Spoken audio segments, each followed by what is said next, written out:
The story of Radio 4. Earlier in the programme, we heard the voice of Clarke Tait on the snow line. Clarke, who sadly died suddenly towards the end of last year, was also responsible for the very popular programmes Dial Tait and Tait. From the latter, we hear him now talking to Lauren Bacall. The Big Sleep followed, various other films, but really you got on with the business of being Mrs. Bogart. Looking back on it now, do you think that got in the way of your career at that time? Oh, I do, definitely. But I knew that I had to make that choice. I had first of all told Bogey that I mean, he'd been married to 3 other actresses, and he did not trust actresses very much. And I told him that I thought I would stop working, and that certainly the marriage would always come first. I wanted the marriage to come first. I could not stop working, and he knew that. He knew that I was too young and had not accomplished enough, and that I hadn't experienced anything, and that he didn't want to deny me anything. At the same time, he didn't want anything to louse up our life. So I said that I would never go on location. I would never, and I didn't. And when he went on location, I went with him, always. And it did, I think directors and producers ceased to think of me as an actress. They thought of me as his wife, and they thought I didn't care whether I worked or not, and so they didn't take me seriously, unless you hit them over the head and you are wildly ambitious and only have that drive all the time to work. Yeah. I mean, so that they understand that that's what you want.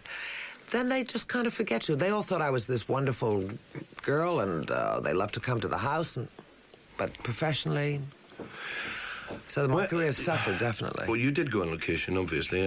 For example, The African Queen, where Catherine Hepburn, another legendary lady, was playing the lead opposite Bogey. Did you, in fact, consciously... Apart from you going there because of your husband, did you consciously go there to watch what was happening? Did you watch Hepburn and think, I'm learning just watching her? Well, I always did. I mean, my whole life, I don't know whether I consciously thought it. Of course, I had never met Katie before, so I was thrilled to meet her. And Houston I always found fascinating to watch as a director. But I wanted to go to Africa, obviously. I wanted that trip. But I have always been like a sponge. I mean, I have always absorbed the atmosphere, and I've always learned from watching people. From my first swimming test to, I have always, and from modeling, everything. From watching is how I've learned to do a lot of things in my life. Katie certainly was always fascinating to watch, because she's not only a fine actress, but just a fascinating woman. And a slightly mysterious lady, isn't she? There's a kind of ethereal quality about her that is... And she's a very vulnerable woman, too. And she keeps that to herself. So all this is going on. Did you feel professional frustration at this time? Did you want to do something away from your husband? Something that was rather Bacall rather than anything else? Yes, of course. You want that. You want that identity. I mean, if you've had the kind of drive that I had, you don't suddenly lose it. Your energy has to go someplace. I'm a creature, always have been, of enormous energy. So something's got to happen. Something's got to give. And I will take it out in one way or another. I either will go shopping like a maniac and buy everything in sight, or I mean, if I can't work, what I did in Africa, of course, finally, was arrange the lunches and bring them downstream, down the Ruiki River with the natives. I thought they were going to hit me over the head with the plates as I made them wipe them before they were served. The big names, of course, don't always come to us. Every now and again we sort of be pleasant about it and go out and speak to them. One such occasion was back in 1982 when Colin Somerville interviewed Mick Jagger of the Rolling Stones, who were doing a smallish comeback tour, I suppose, and played the Edinburgh's Playhouse. Colin, how did the interview come about? Very surprisingly, actually, because we had actually managed to get the news first of the fact they were playing small Scottish venues. It was quite rare to see the Rolling Stones in anything less than a 10,000 capacity venue at the time. So being able to see them in the three comparatively small Scottish theatres. I think it was the Capitol in Aberdeen was the first state. The second one was the Playhouse in Edinburgh. And there was no real indication, as far as I could remember or was aware, that there was a possibility of an interview. And I was dragged out of a well-known Edinburgh hostelry in the East End, at the East End of Princes Street, by a fevered Tom Bell, I think it was actually, who first came across to me and plucked me out, having had, perhaps 2 or 3 glasses of ale, and was taken down by MacDonald, an infamous representative of the EMI record company, who then took me backstage, said if you can get a tape machine in exactly 2 minutes flat, then the interview's on. Being a new band is great. If you only got one album out, if the audience is only much familiar with that record, but we've got a lot of songs to sort of go back to, and so when we get out on the road we can pick and choose a bit. And on this tour, it's funny, you have to change your repertoire slightly. Do you know what I mean? In France, for instance, they like a slightly different set, so you want to play some of their favourites as well, Well, when you first went out on this particular expedition into the British countryside, Bill Wyman was quoted as the main man who thought the Stones should go back on tour. Is that particularly true, or did you all have a hankering to go back? I don't think Bill, I don't ever remember Bill suggesting we start in Scotland. I'm not going to blow any trumpets about it. I don't think... I don't remember it being Bill's decision. I remember Keith saying... Because we had a lot of choices, you see. We could have gone to... There's a lot of countries in the world, and we love England and all that. And we wanted to come back here this year, but everyone said, well, come on, let's do South America, then we do Australia, just because they're short 2 or 3 weeks, and then we'll do Europe and all that, But Europe's a funny thing. It's easy to play the UK, because it's all one country. But then when you keep moving about, you go from Germany back to England, back to and it's a tough one. And that's why you tend to make very little money on it, and it's also a lot of hassle just crossing borders all the time, which isn't always fun. But where was I? Bill Wyman. The whole band. We figured, hey, we can't leave it any longer. We've left it too long as it is. Going back there, mind you, I say that and I get Australians leaping on my back saying, well, I haven't been in Australia for 9 years. Well, okay. How does it feel playing back in Britain? Well, I've only done Scotland so far, and Scotland's been good. I hope the English as good as the Scottish as well. It's Hazel, Fowlie, you'll remember her name.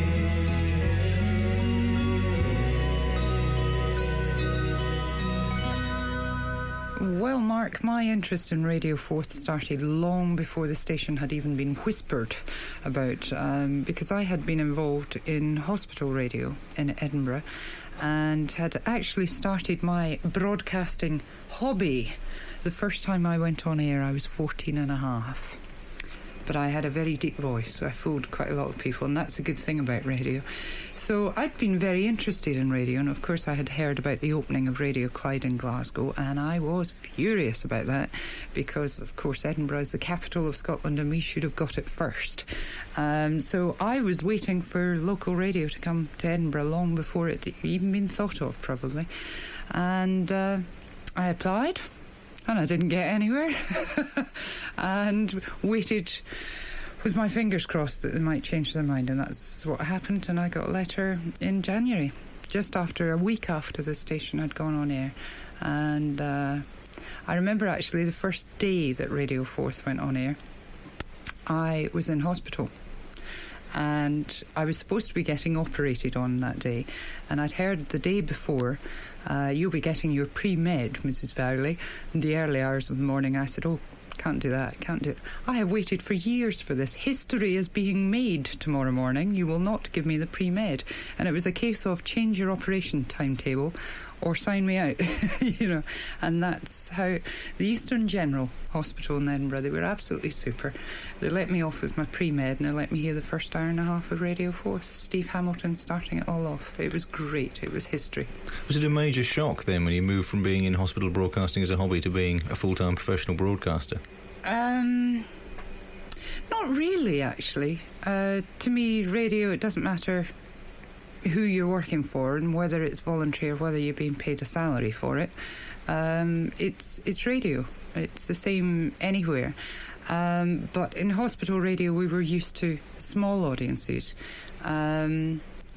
Dare I say captive ones as well. They didn't have a lot of choice. And very, very friendly audience. And there was always an immediate, you were always at the end of the phone. And when I started doing programmes on Radio 4, I must admit, I thought in small terms. And I remember way back in the early days, Margo Cunningham and myself used to do the first two shows on a Sunday morning. She did the classical programme, and then I came on with View from Earth. And we used to share the same office in programming, and we were convinced that we had a big audience of at least 8, because her mum and dad were listening and my mum and dad were listening. And we thought of small audiences, and I'll never forget the first time an audience research came in and it was talking of thousands of people listening, and suddenly for the first time in radio I was scared. And you've never been the same since? And I've never been the same since. Can you remember what the first record you ever played on Radio 4 was? No, I can't actually, because, well, the first record I would have played on Radio 4 would have been in continuity. So it would have been an instrumental piece of music. But who and what it was, I don't remember, because that was on Sunday nights when we used to run... I can't remember what was first. I think it was the omnibus of Deacon Brodie. And I used to do the continuity on a Sunday night. And if the programmes were running light, we used to fill in with a little bit of music. Well, what about the first piece of music you can remember playing on Radio 4? Well, the first bit of music on a proper programme, on a music programme, undoubtedly would have been Ron McEwen. Because the first music programme I ever did on Radio 4 was on a Sunday night, and it started with Listen to the Worm. We've always been proud of our homegrown drama here at Forth, and one of the best loved programmes was this one. Mary, Queen of Scots.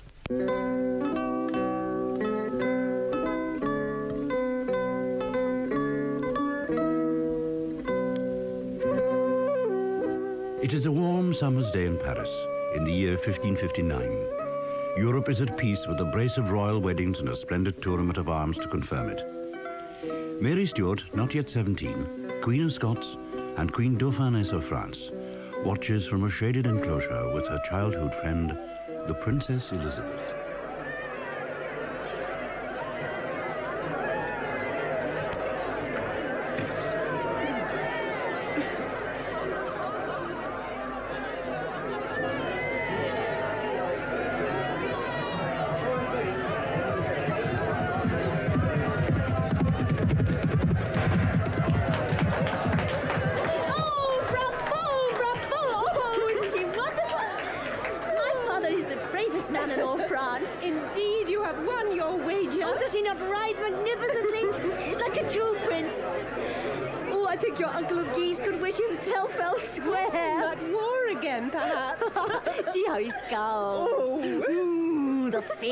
Francis.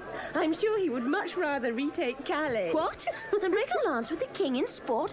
My father does him a great honour. Oh. Honour or no, my uncle declines, and very wisely. Shame. You would not have said so last year. I think marriage has made you serious. And you, Cousin Elizabeth, are merry. And pleased to be so. Oh, Mary, we've hardly spoken 3 words together since last summer. But No, it's true. I thought you would be even more my sister. You are my god-sister, are you not? With Francis? Of course I am, but... But what? I never see you. My brother seems to think more of his dogs and his hawks than either of us. Elizabeth. Well, it's true. Oh, please don't rebuke me, Mary. If this is to be married, then pray God I stay as my mother would have me. There, I've said it. And I don't regret it. Elizabeth, You see, I'm not so merry.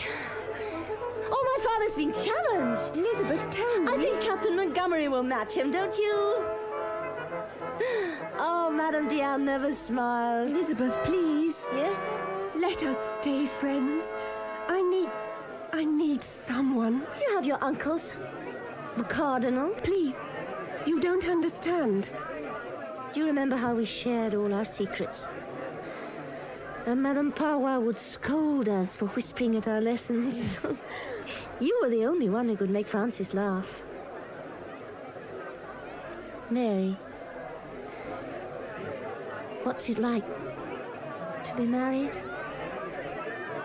Philip is a good man, they say. He will be a good husband.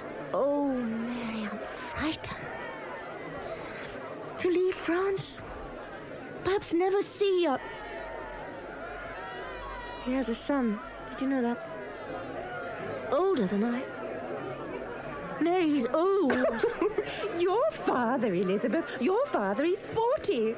And look, is the king an old man? My father is a prince of men. They say King Philip corrects his ambassador's Latin, like a governor's. There are worse things. It's a great honor. Mary. You will be Queen of Spain. Mary. Oh, you wouldn't understand. You love Francis. You always did, even when we were children. You will be Queen of France. Perhaps even England. And you will be loved. Whereas I must choose. I may not ever know what love is. From one popular Scots figure, we move to another. The lady who looks after long words on the station, Margo MacDonald. I did my first stand-in for Clarke Tait more than 4 years ago. I think about 4.5 years ago. And then I did a series, a much forgotten series, on a Friday night. And I remember it was a Friday night because I got married on a Friday and I didn't tell anybody, but I left a taped programme. And that was just about 4 years ago just now. And then I took over the Sunday programme regularly sometime in the summer following that. And then I came to work full-time for Radio 4 on the first day of the festival 4 years ago, come August. 1981, in other words. I couldn't remember whether it was 1981 or not. You see, time flies when you're enjoying yourself. What's it like to do the Dial Margo on a Sunday morning, which is one of our most popular programmes? Well, firstly, it's really good fun. Most Sundays are really quite good fun to do. But there's a tension associated with it, because really it's all up front, it's quite genuine, you don't know where the questions are coming from. And you've got to be aware of so many different things. It's really important to remember that if people take the trouble to phone you, that they're usually quite serious about what it is they're saying. And it may be that the first few words that they speak make you think, this person can't be serious. And then you have to keep in mind, no, they must be quite serious. And so therefore, there's all sorts of wee things that you've got to keep in balance. But I enjoy doing it, although there's a tremendous tension associated with the whole thing, because as well as being absolutely live radio, honest radio, and radio that has the potential for causing trouble in families, never mind, between Radio 4 and the law courts, you've got to be careful. And it takes me about 2 hours every Sunday after the programme to come down from the level of adrenaline that I have managed to generate through the programme, and through, of course, the early morning leading up to programme, because I've got to script things and I've got to check facts and so on. Has anything ever gone disastrously wrong? Oh yes. The phone lines just didn't work one day. And you see, this is part of the tension. Every Sunday I think to myself, it's going to happen today. I know it's going to happen today. Nobody is going to want to talk to me.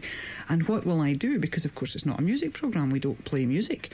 And although we like to give the impression there's a cast of thousands behind the scenes, you know, running this smooth, ultra-professional programme, actually, there's Louisa and Marjorie Fairgrieve and myself and an engineer.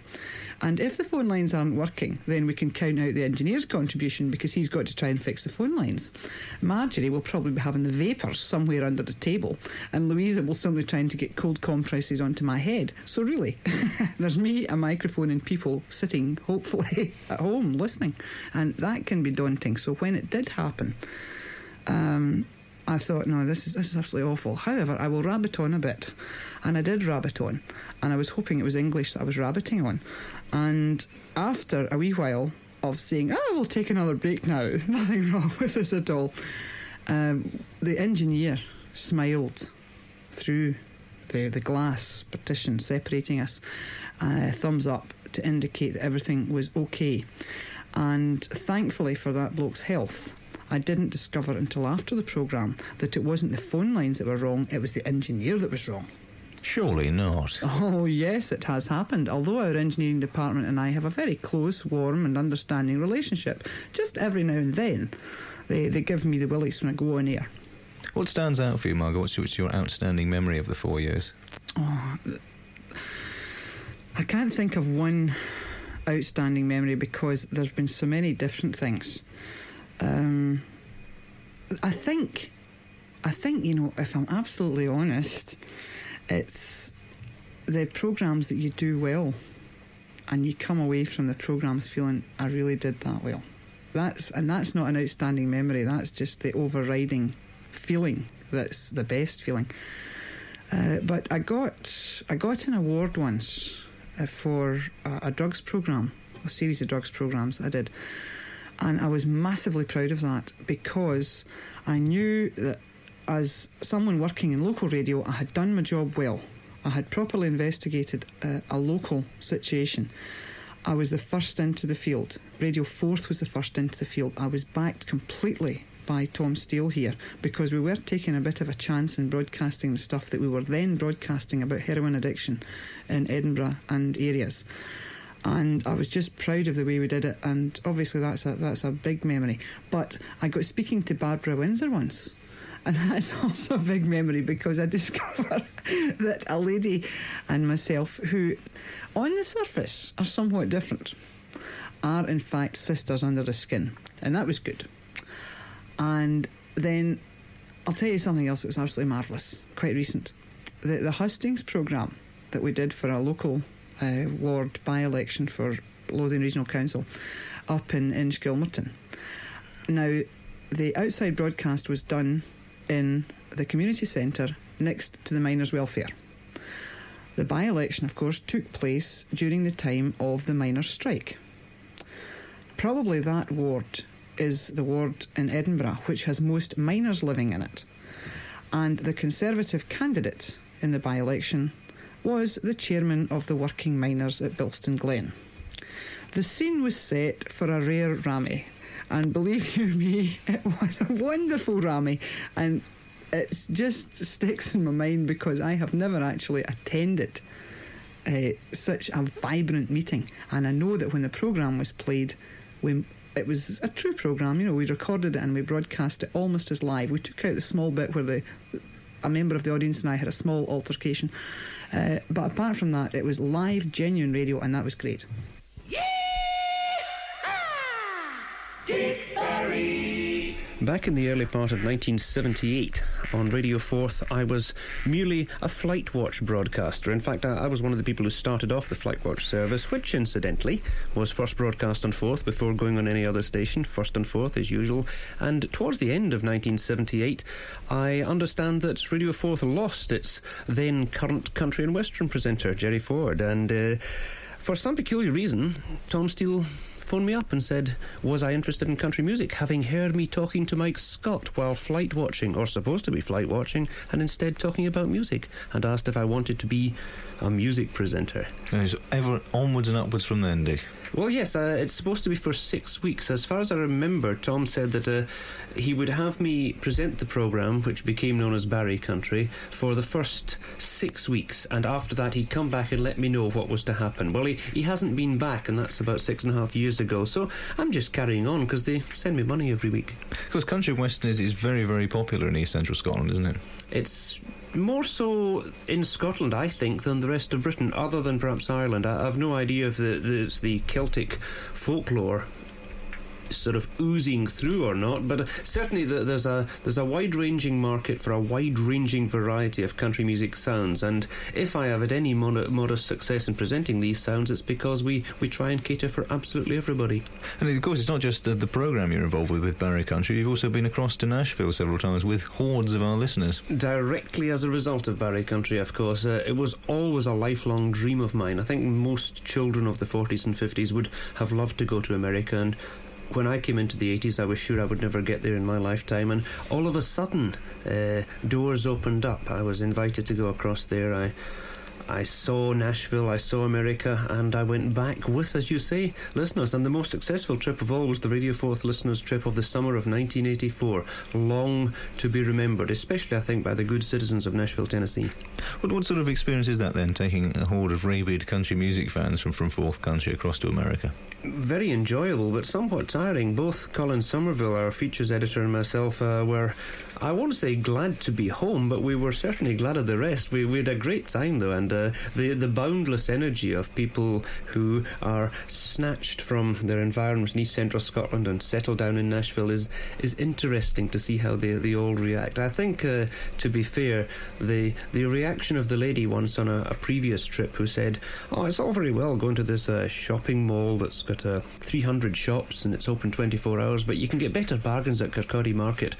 I feel that the rest of the parties have enjoyed themselves to a great extent. Well, Dick, what do you remember about the very first Barrie Country? Probably very, very little. I do remember, however, that I was sat on a stool. Sandy Wilkie was the engineer in these days, and he sat me on a stool in front of the microphone and said, "Just say what you want to say." And I said something well, I don't know what I said. Probably I said the usual, that I was here to welcome fans to Barrie Country, the Sunday show, twixt 12 and 2. And then I said, as an afterthought, "Oh, by the way, my name's Dick Barrie, and this man's name is Johnny Cash."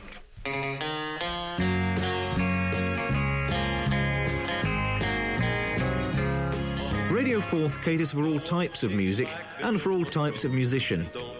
It was thanks to a grant from the station that young saxophonist Tommy Smith from Wester Hailes was able to study at the highly regarded Berklee College in America. And of course we also support our own youth orchestra. Another very successful project was the mounting of a performance of Rick Wakeman's Journey to the Centre of the Earth. It was played by the Edinburgh Secondary School's orchestra and chorus together with a rock band, and the whole event, as recorded by Radio 4th, was a finalist in the International Radio Festival of New York. In particular, that recording was a triumph for the engineering department, under the leadership of Ian Wales.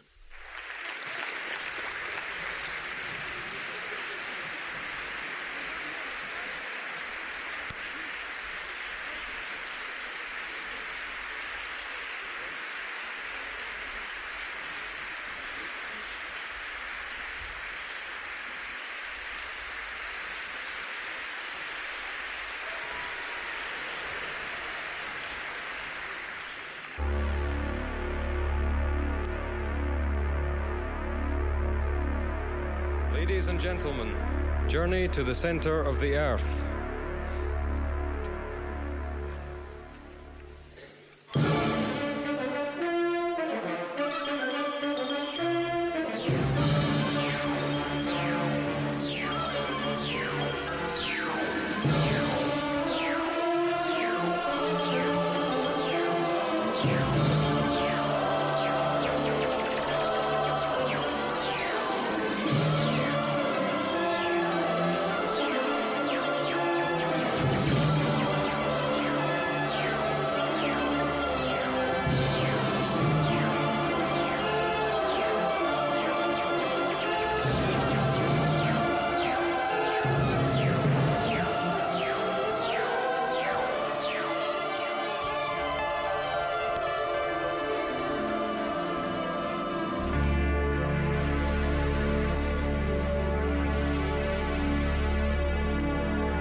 Ian, we've just heard a selection from Journey to the Centre of the Earth, which was mounted by your fine engineering department as an outside broadcast, and presumably a very complicated one.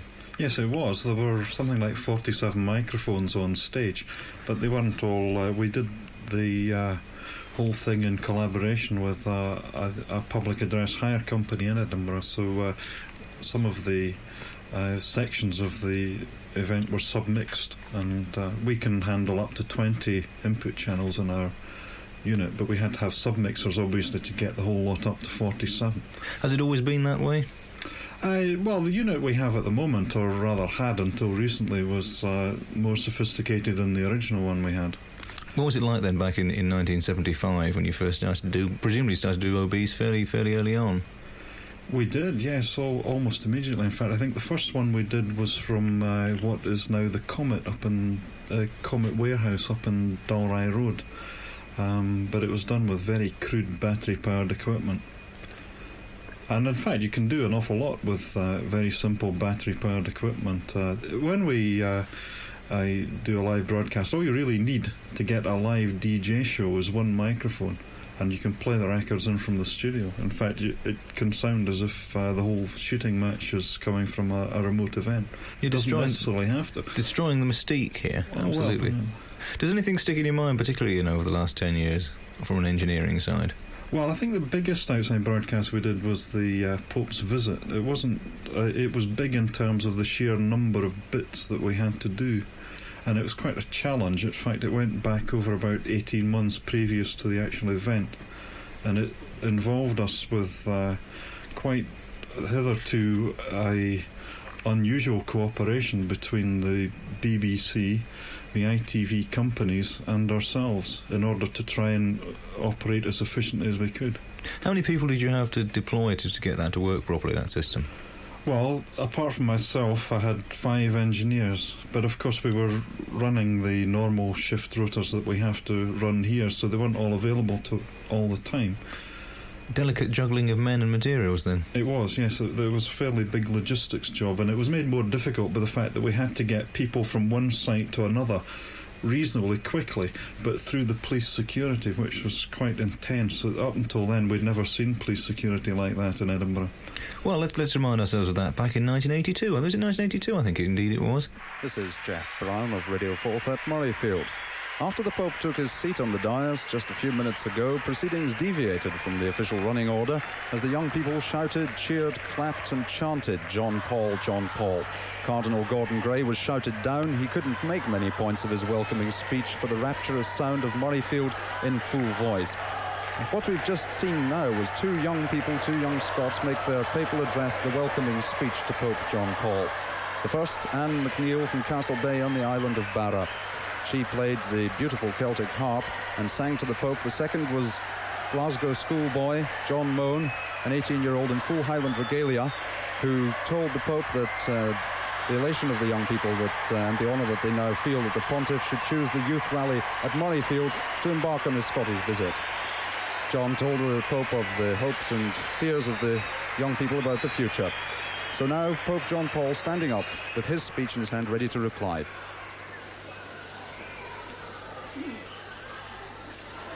Dear young people of Scotland,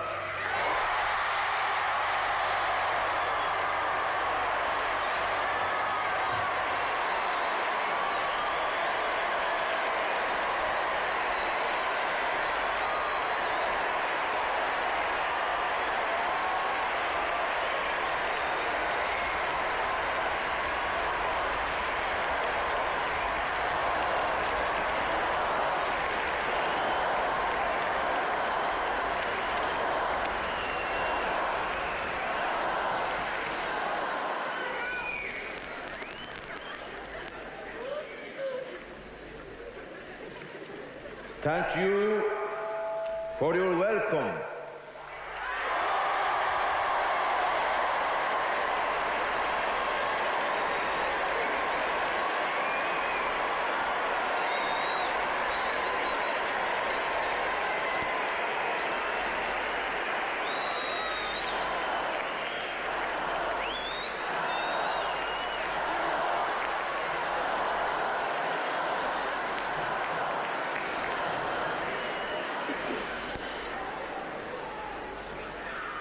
for the words and for the songs.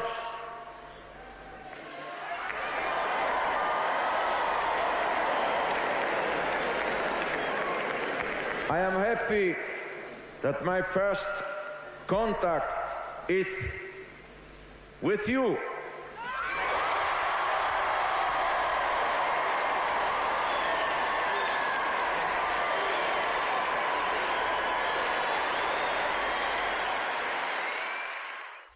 Graham Jackson knows what's happening today.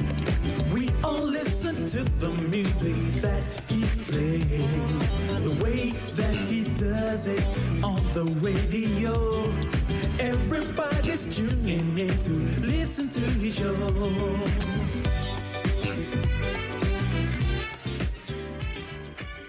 When did I first start presenting programmes on Radio 4th? Must be about 5 years ago now. I put an audition tape forward to the programme controller at the time, which is Richard Findlay, who's now a managing director. Richard had listened to it and said, well, not bad, not good, go away and do me another. So, with my head bowed low, I went away and made another short little demo tape, took it back to him, and he liked that one and the ideas I had for the programme. At that time was called Soul Cellar at the time, and there was a half an hour vacant spot going on a Friday evening between 6:30 and 7, which used to be filled by Mike Gower, who's now on STV Continuity and also the news, I think, as well. And his programme has been rested for 13 weeks. So Richard Findlay said, right, you can have that half hour for 13 weeks and see how you get on. That 13 weeks lasted for 2 years. Then it got moved on and the programme got changed and it was called Transistor Boogie, and it's been moved around ever since, but it's always been there. There's always been soul on the station. And when did you first take over night school? Because Bob Malcolm did that originally, didn't he? Yes, that's about 2 years ago I took over night school. Things were being moved around. Transistor Boogie was being rested for 13 weeks rest. And they wanted me to do night school, which was like the way I handled the phones or something, so that was it. So I did night school. I thoroughly enjoyed doing night school. It's a great laugh. I enjoy phoning people up. It's a bit like what Alec does in the morning, but I do it to the kids instead. Innocent little children? Yes, it's good fun. I mean, they asked me to phone their friends up, see. Swine. Swine. I know, it's good fun though. There's been some very good ones. I remember actually, Graham, one night when I was doing Monday with John Murray back in the early days. Oh, yes. And at about 10 to 8, if I remember rightly, somebody phoned in to say, what was wrong with you? I had gastroenteritis. That's right, yes, and John had to come off doing Monday. That's right. And he went in to do night school, which was following it immediately. I'd been ill over the weekend and hadn't been into work at all. And I came in Monday night to do night school. And I was feeling really bad, and I walked through to the Studio A, where you do your programme with an engineer being driven, and sort of talked to you on your headphones and said, I'm not feeling very clever, somebody's going to have to do night school. And you and John Murray went, aha, yes, nice one, Graham, bye-bye, and away you go. And then when it got to sort of like 8 o'clock, I just shouted for John, and John Murray had to take over. But as I left, and my wife was driving me home, I understand that John Murray went down as well. That's right, yes, because John was the only presenter in the station. I, at that time, wasn't able to drive myself, and I got upstairs to get John a cup of coffee. And I came back with this cup of coffee, and he was slumped across the control desk. I think, oh dear, what are we going to do here? So the engineer rushed in, put the mics up, and I presented the programme with an engineer. It was major terror, Graham. I shall never forgive you for that. What was the very first record that you played on Soul Cellar? Can you remember? Oh, that's going back. It was a band by the name of the Midnight Movers, and it was called Follow the Wind Part 1.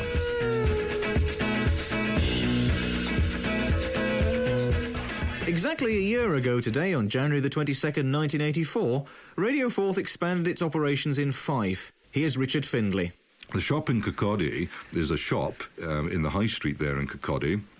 It's also got a small studio within the premises. And the thinking there really was, something which I said earlier, is that, we want to be regarded as the local station for all parts of our transmission area. And one of the initial problems that we thought we might have is there's the fact that the Forth divides, the River Forth.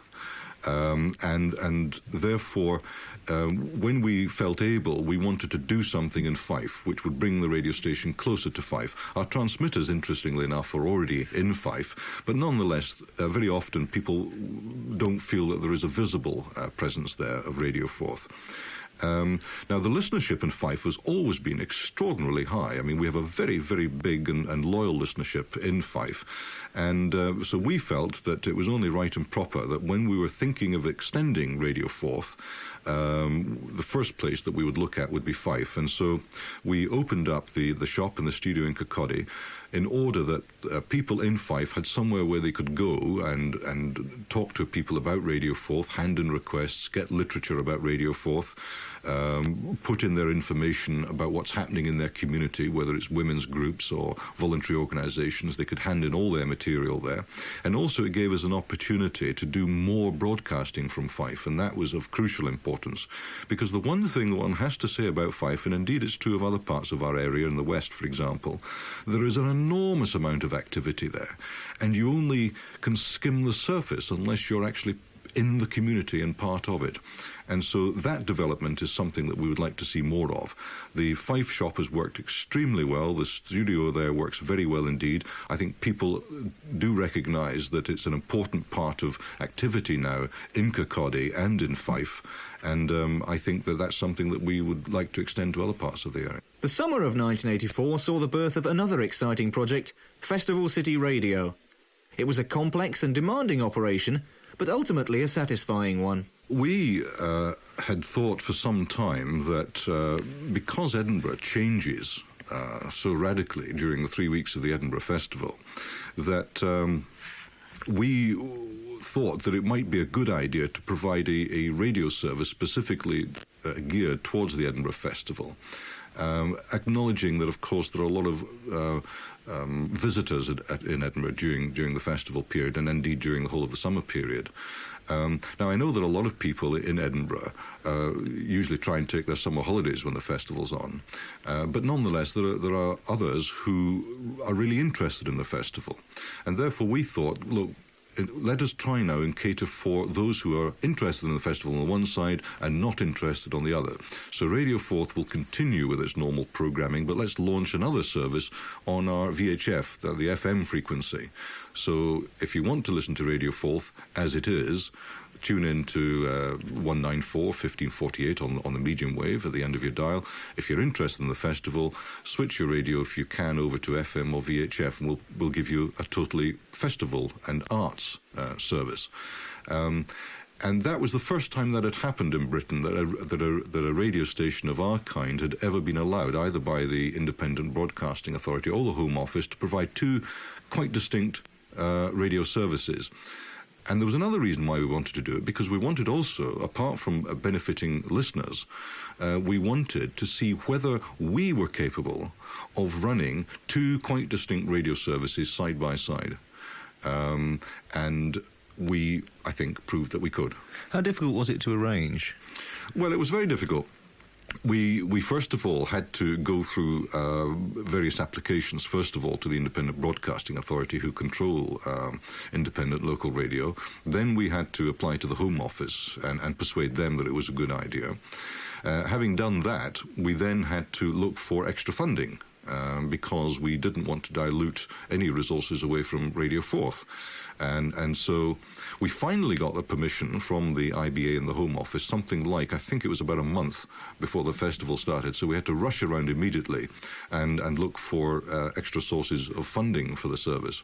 And we managed to persuade British Airways that it was a good idea, and they came up with the funding. And so we put the whole thing together, and they helped us financially. So it was all done pretty well at short notice, and I think that's another interesting thing, that we were able to put together a radio service of that calibre in such a short space of time. Which once again demonstrates the flexibility that local radio can have. That's right. In the same way as you mentioned the snow line earlier, I mean, the snow fell, It caused a severe problem. We all woke up in the morning and said, we've really got to do something about that. So all the normal schedules went out of the window. We managed to turn the radio station upside down within minutes. In the same way with Festival City Radio, we had a bit more time there. But nonetheless, in broadcasting terms, quite a short space of time to organise a radio service of that kind. And we would like to see more of that. And we're looking now, obviously, towards this year's festival to do something even more exciting than we did last year.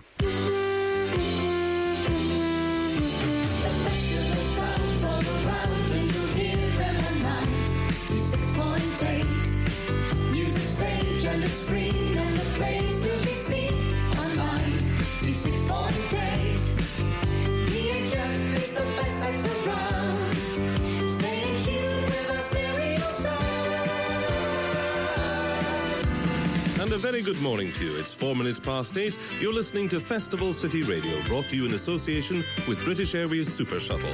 My name's Alex Shuttleworth, with me Jenny Brown, and a galaxy of stars over the next 2 hours. Bill Forsyth talks about... Edinburgh was, of course, brimming over with international personalities during the 3 weeks of the festival, from stars like Elizabeth Taylor to Peter O'Toole, who, whilst personally sponsoring a theatre production, bemoaned the demise of the private theatrical sponsor. It's a thing that died out, did it not? When the Arts Council were there in their munificence, in what was a benign gesture, decided to give millions upon millions upon millions upon millions upon scores of millions of blue and green pound notes into the hands of ill-equipped young men and women to go and squander it. The magazine's style was natural, conversational, and highly popular.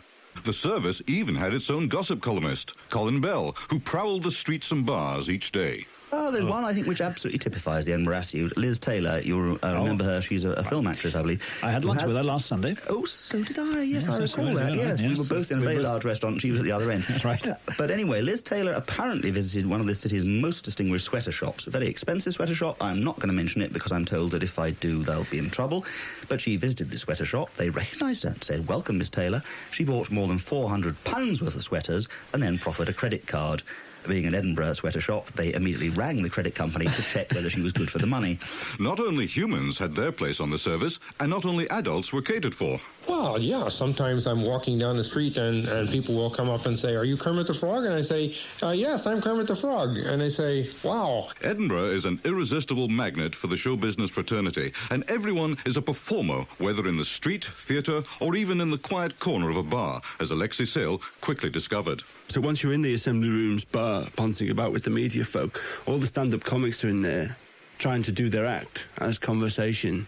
And I say, that reminds me of the fact that I'm the Brighton's only gay lesbian test tube heart transplant Quins comedian, and then try and do their act in front of Paul Jackson, the producer of The Young Ones. Everybody, I mean, usually you can tell where Paul Jackson is because there's usually a crowd of 600 or 700 stand-up comedians walking past as if in conversation, but in fact doing their acts at each other. Total environment fantasy is how the Fringe programme describes Winnie the Pooh Goes to the North Pole, as performed by the Esher Youth Theatre at the George Square venue. Lots of fun for kids is putting it more simply, and you have to put it pretty simply to Colin Somerville before he understands, but as soon as we mentioned Pooh Bear, Eeyore and Christopher Robin, there was no holding him. What was a grown man, well, almost, doing sitting on the grass with an overgrown teddy bear, a donkey and a small boy? Find out after the break.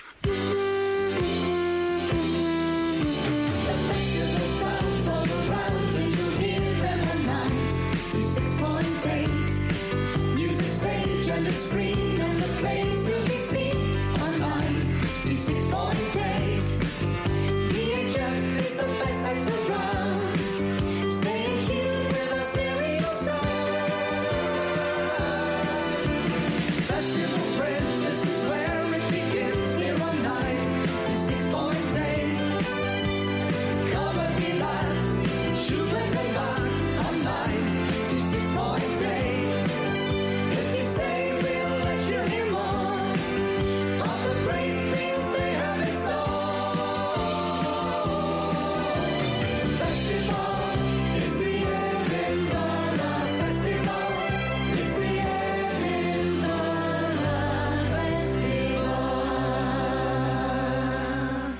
With 1 decade behind us, Radio Forth continues to go from strength to strength, aided of course by you, the listeners, without whom, as they say, none of this would be possible. To close the story of Radio Forth, for tonight at least, let's hear what Programme Controller Tom Steele and Managing Director Richard Findlay feel about the last decade and what they see in the future for Radio Forth. I think it's achieved that the area really is terribly fortunate in having such support, for a local radio station, because that local radio station has demonstrated that it is credible and it is entertaining and it is now part of people's lives. When I go out and I talk to people, they say, how old is Radio Forth? And I say, well, it's 9 or 8 or now 10. They say, goodness, is that all? Radio Forth has almost, it's been like part of my life. And the radio service really, I suppose, gives, I hope, people everything they need, really. What would you hope to see in the next 10 years? Well, the next 10 years, of course, could be just as dynamic in communication terms as the last 10 years. When we first started off, there was no breakfast television, no Channel 4, there was no afternoon television. In fact, there was no jogging. And lifestyles have changed dramatically over the last 10 years. They really have. And I wouldn't be surprised at the pace that we are moving at the moment within the communications industry and just lifestyle, that is changing too. For example, we know that about a third of the people in our area are not well off. Whether on the poverty line is a bit, but they're not well off, and a large amount of the people who live in our area are on supplementary benefit. And there is, I think, what we can do, not as politicians, but providing a radio service, is not to be a soporific, but to indicate concrete and solid ways in which people can actually spend their time and how to improve themselves and perhaps how to get a sense of achievement out of life that is perhaps a bit more difficult. Round the corner, what have we got? Well, we've got DBS in communication terms, direct broadcasting from satellite. We've got the possibility of cable television in the area. I'd like to see Radio Forth part of that somehow, because if we're part of it, then our audience will be part of it, and to share in it. Bigger and better. I mentioned this year's Edinburgh Festival. We've got plans there, which we'll be revealing in the next few weeks. I would like to see us supplying more services through Radio Forth, whether they're purely radio services or, given the new technology, data services. I think these are all things that we want to look at and use the radio frequency for more than broadcasting in the conventional sense. The other thing that Radio Forth is very interested in is that we regard ourselves as part of the local communications media, which of course we are, and therefore any new developments in local communications is something that we are obviously interested in, and if we think it's good for the community, something we would want to encourage, which is why we've taken an interest in things like, for example, cable, and we are taking an interest in the possibilities of any extensions and new kind of radio services, because we feel that this area has been well served by Radio Forth, continues to be well served, but Radio Forth can only continue to serve it well if it keeps its ears open and its eyes open and identifies new opportunities and things that are going to benefit the area.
For the last 3 hours, you've been listening to The Story of Radio Forth. The programme was produced and presented by myself, Mark Hagan, and I hope that you've enjoyed sharing memories of the last 10 years with all of us here. Thank you very much for listening to Radio Forth over the last 10 years, and let's hope you stick with us well into the future. Surely hear the sound of freedom everywhere. Radio Forth, the 194. The Story of Radio Forth.